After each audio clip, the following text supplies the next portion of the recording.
Halo teman Axel, kembali lagi dengan aku Afrizal. Kali ini kita akan membahas kuis Axel Matematika yang ke-15, di mana pembahasannya masih seputar persamaan diferensial, yakni spesifiknya persamaan diferensial yang tak homogen.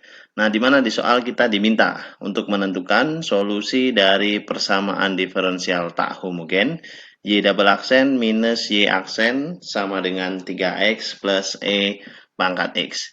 Seperti yang kita tahu, pertama-tama dalam mencari solusi atas persamaan diferensial tak homogen, kita tetap harus mencari solusi atas persamaan diferensial yang homogen terlebih dahulu. Di mana persamaan diferensial yang homogen mengharuskan kita membuat sebuah persamaan karakteristik.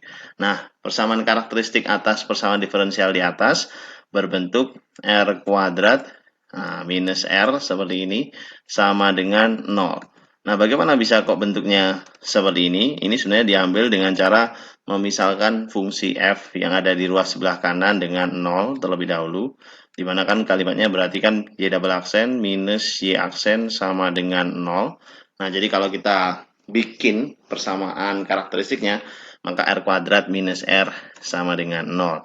Saat kita faktorkan, di sini r, terus kemudian di sini r minus 1 sama dengan 0, maka kita bisa katakan R ini sama dengan 0 atau R bisa juga sama dengan 1. Ini bisa kita katakan R1 dan R2. Apa artinya kalimat ini? Artinya adalah bahwasanya bentuk solusi dari persamaan diferensial homogen yang sementara berbentuk homogen itu atau YH itu pasti akan berbentuk solusi yang mengadopsi akar solusi dari persamaan karakteristik itu yang merupakan akar tak kembar, di mana itu mengambil bentuk eksponensial, yakni C1 E pangkat R1X ditambah C2E pangkat R2X. Nah, seperti ini. Dengan R1, R2-nya kita juga sudah tahu. Nah, maka bentuk YH itu menjadi sama dengan C1E pangkat 0X ditambah C2E pangkat X. Nah, seperti yang kita juga ketahui bersama bahwasannya untuk solusi total bagi persamaan diferensial yang tak homogen itu akan berbentuk YH ditambah YP. Nah, gini, di mana si YP-nya ini menyatakan solusi partikular. Nah, itu solusi partikular. Solusi partikular adalah solusi yang menyebabkan kalimat di ruas sebelah kanannya ini bernilai 3x plus e pangkat x. Nah, itu namanya adalah solusi partikular. Nah, bagaimana menemukan solusi partikular? Nah, karena di sini bentuk di sebelah kanan merupakan fungsi yang relatif sederhana, sehingga kita bisa menggunakan metode yang dinamakan sebagai metode koefisien tak tentu. Nah, itu. Metode koefisien tak tentu singkatnya adalah sebuah metode untuk menebak. Nah, gitu ya, menebak bentuk dari di sebelah kanan. Karena bentuk di sebelah kanan itu adalah polinom ditambah dengan eksponensial natural atau kombinasi antara polinom dan eksponensial, maka kita ketahui bahwasanya bentuk asli dari YP juga merupakan polinom dan eksponensial natural. Nah, mengingat bahwasanya bentuk di sebelah kanan polinomnya order 1 dan eksponensialnya adalah e pangkat x, semisal kita katakan untuk pertama kali YP itu bentuknya adalah AX ditambah B, terus kemudian ditambah dengan C dikali E pangkat X. Nah, kalau misalkan kita dapati bentuk seperti ini, maka sebenarnya bentuk ini masih kita katakan sebagai bentuk yang salah. Kenapa demikian? Perhatikan bahwa kalimat di ruas sebelah kiri itu menyisakan orde turunan terkecil bagi Y adalah Y aksen. Dan orde turunan dari Y tersebut, orde turunan terkecil dari Y aksen itu tadi, kalau kita kombinasi linierkan dengan Y double aksen, masih menyisakan polinom orde 1. Masih menyisakan polinom orde 1. Oleh sebab itu berarti logikanya adalah kita harus mencari sebuah fungsi yang diturunkan sekali itu masih memiliki derajat 1. Nah, di mana polinom yang kita gunakan berarti bukan merupakan polinom orde 1. Nah, seperti AX plus B, tapi kita harus menggunakan polinom yang derajatnya atau ordenya atau pangkatnya satu tingkat lebih tinggi daripada apa yang kita pilih sekarang. Nah, sehingga mungkin YP-nya kita akan ganti bukan AX plus B, melainkan kita akan ubah bentuknya menjadi AX kuadrat plus BX plus sebuah C terus ditambah dengan D dikalikan E pangkat X. Nah, begini. Oke, sekilas tampaknya sudah benar, karena mengikuti asumsi tadi ya, bahwasanya turunan pertama dari Y saja dikombinasikan linear dengan turunan keduanya, itu masih menyisakan polinom orde 1. Masih menyisakan polinom orde 1. Berarti bentuk asli si polinomnya seharusnya memang orde 2, atau yang boleh kita katakan dalam bentuk koefisien tak tentu, yakni AX kuadrat plus BX plus C.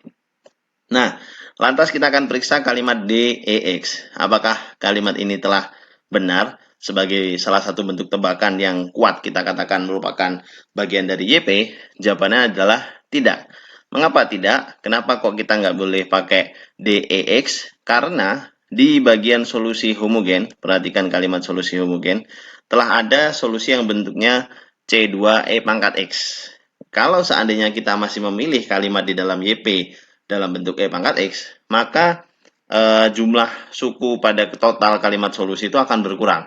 Nah, seperti yang kita tahu bahwasanya dalam upaya mencari solusi atas persamaan diferensial yang tak homogen, kita selalu berusaha untuk menghindari adanya reduksi jumlah suku pada kalimat solusi. Karena kita berusaha untuk semaksimal mungkin mengakomodir semua kemungkinan bagi fungsi-fungsi yang kita kombinasikan linear menghasilkan 3x plus E pangkat X. Nah, sehingga upaya apa yang harus kita lakukan berikutnya agar bentuk DE pangkat X ini tidak bisa dijumlahkan dengan salah satu suku di dalam kalimat YH yang ini, yang C2E pangkat X. Nah, upaya itu cukup sederhana, tentu teman-teman juga sudah ketahui, kita cukup menambahkan satu variabel X di dalam kalimat YP. Sehingga kalau kita tambahkan kalimat X seperti ini, nah maka sudah pasti DXE pangkat X tidak akan pernah bisa dijumlahkan. Nah, gitu, direduksi, disederhanakan dengan C2E pangkat X. Nah, dengan konsep seperti itu, berarti kita bisa katakan YP-nya fixnya bentuknya seperti ini. Nah, untuk mencari A, B, terus kemungkinan C maupun D, kita akan coba memenuhi kalimat ini.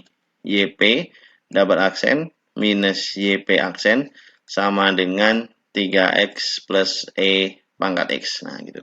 Karena pada dasarnya memang solusi partikular lah yang menyebabkan adanya ini. Kalimat 3X plus E pangkat X. Oleh sebab itu, nah kita akan mencari dulu kalimat YP aksen sebagai turunan dari YP. 2AX plus B. Nah, gitu. Ditambah dengan DEX seperti ini.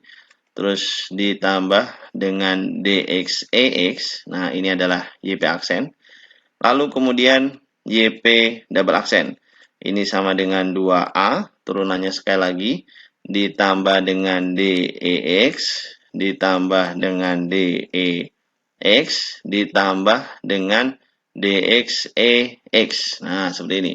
Atau berarti sama dengan, boleh juga kita sederhanakan menjadi 2A, ditambah 2D, E pangkat X, ditambah dengan D, X, E pangkat X.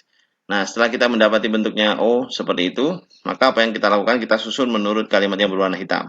Sehingga kalau disusun, kita taruh di sebelah sini, alhasil kita akan peroleh 2A, ditambah 2DEX, terus kemudian ditambah DXE pangkat X, seperti ini, dikurangi dengan YP aksen. Itu adalah 2AX, terus ditambah dengan B, ditambah dengan D, E pangkat X, ditambah dengan DXE pangkat X. Nah, kemudian ini hasilnya jangan lupa untuk kita tulis. Hasilnya itu sama dengan 3X ditambah E pangkat X. Nah, karena ini adalah metode koefisien tak tentu, maka kita akan berusaha mencari koefisien-koefisien di dalam setiap bentuk variabel yang ada di kalimat berwarna biru tua ini dengan cara mengumpulkannya satu persatu. Oke, misalkan aku akan kumpulkan koefisien yang mengandung X, E pangkat X.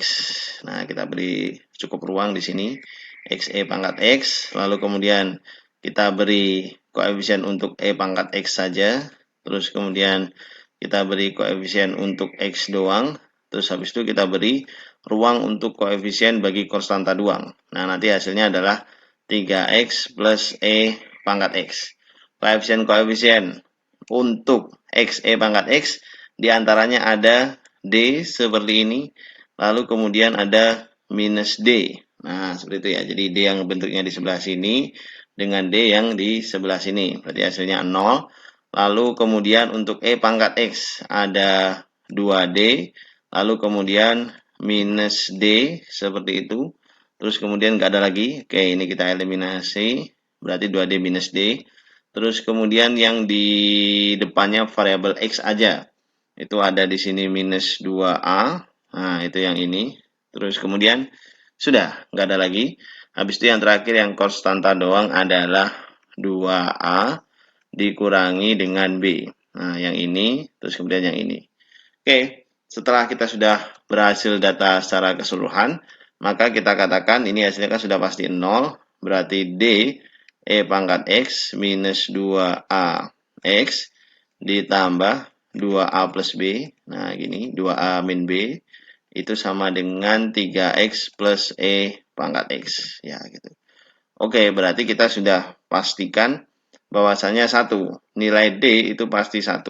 Nah, gitu ya, karena sesuai dengan koefisien di depan E pangkat X di ruas kanan. Nah, lalu kemudian nilai dari minus 2A ini kan sama dengan 3 ya. Berarti nilai A-nya itu sama dengan minus 3 per 2. Nah, minus 3 per 2. Habis itu nilai B-nya, nah 2 kali minus 3 per 2, seperti ini, dikurangi B, hasilnya 0. Karena di ruas kanan kan tidak mengandung kalimat di dalam bentuk konstanta sama sekali ya. Berarti 2 kita eliminasi, minus 3 minus B sama dengan 0, berarti B itu hasilnya adalah minus 3. Nah, seperti itu. Oh, berarti kita bisa rangkum nih, atau bisa kita katakan YP bentuknya secara keseluruhan itu sebagai tadi AX kuadrat plus BX plus C.